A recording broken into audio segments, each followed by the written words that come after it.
Hello there. In today's video, we will be discussing whether or not the Tyrannosaurus rex could survive in modern North America. But first of all, shout out to AlphaZilla for making this suggestion. Before this analysis, we first have to make ourselves clear what factors are important to take into account before determining whether or not the mighty tyrant lizard king could come out on top of the northern wildlife food chain, or if it will experience a secondary extinction. These important factors include food sources available, temperature, atmosphere, environment, competitions, and etc. Let's start with food sources available. A Tyrannosaurus rex could have gotten as heavy as 7 to 9 tons on average, with larger specimens such as Sue and Scotty exceeding these estimates with over 10 tons in weight. This means that the average Tyrannosaurus would have needed at least 20 to 140 kilograms of meat daily, or 7,300 to 51,100 kilograms of meat annually, depending on what time of the year it was and how active it was. To put this into perspective, the average brown bear during their pre-hibernation fattening period can consume up to 40 kilograms of food daily, and during summers and springs they can consume up to 8,000 calories or 18 kilograms, 40 pounds of food daily, though this varies significantly by individual size. The biggest source of meat available for the Tyrannosaurus would be large herbivores such as the American bison and the moose, with the size estimates for the male bison being around 460 to 990 kilograms or 1,000 to 2,200 pounds in weight.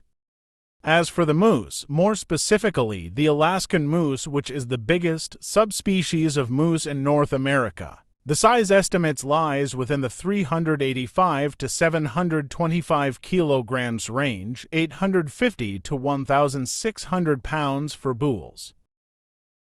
Though large, it's still not enough food to sustain the huge body of the king of the Hell Creek Formation.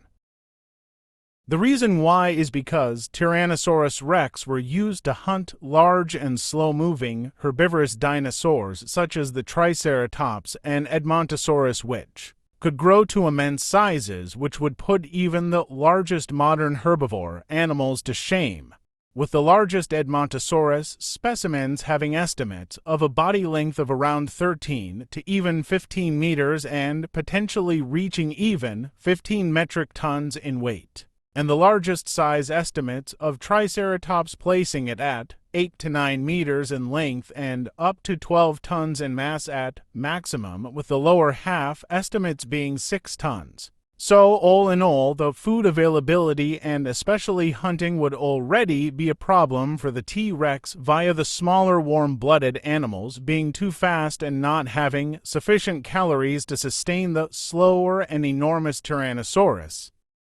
So, for my second point, I decided to discuss both the environmental and temperature factors for a better overall view. Back then, 68 to 66 million years ago, during the very late Cretaceous period, the temperatures were significantly warmer than today, even in North America. The lack of polar ice caps and the greenhouse-like climate, coupled with the high sea levels and shallow inland seas, made the Earth a very warm and tropical place in comparison to our Earth today. Overall, the temperatures back then were up to 8 degrees Celsius warmer than today. Dinosaurs in the northern mid-latitudes experienced warm summers around 27 degrees Celsius and cooler, but not freezing, winters around 15 degrees Celsius. With all of this in mind, it's safe to assume that if a fully grown Tyrannosaurus thrived through the forests of the modern North America, it wouldn't be able to adapt to the climate and would most likely have moisture problems similar to how you, for example, can't place an African elephant in colder regions of North America. Now we come to our final point, which is competition. Now, of course, no animal in the northern wilderness would ever be able to put up a fight against the Tyrannosaurus, not even the largest carnivores like the brown bears and polar bears. Instead, the animals would have to rely on their speed and adaptability to not come across paths with the tyrant lizard king. After all, who would want to mess with a 10-ton juggernaut with a bite force strong enough to crush a car? The real competition would be human interference, as the presence of human beings can lead to the declination or even extinction of the Tyrannosaurus population.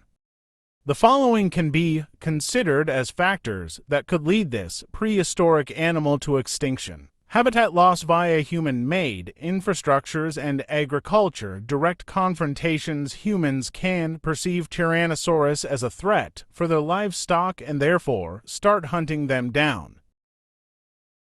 In conclusion, and taking everything into consideration, it's realistic to assume that the Tyrannosaurus wouldn't be able to survive in the modern North American wilderness due to the mentioned points like the loss of habitat and prey availability, and because of the presence of humans. Despite the Tyrannosaurus being so large and powerful, it's unlikely that it could adapt itself fast enough to even make it through a couple decades in the wilderness. It being so large and strong would only put it at disadvantage. A 7-ton T-Rex, for example, would have higher chances of surviving than a 12-ton Tyrannosaur, but it's still unlikely. The vastly different ecosystem and the lack of prey availability will eventually lead the Tyrannosaurus to its demise. But that's simply not possible. Why isn't it possible? It's just not. Why not, you stupid bastard?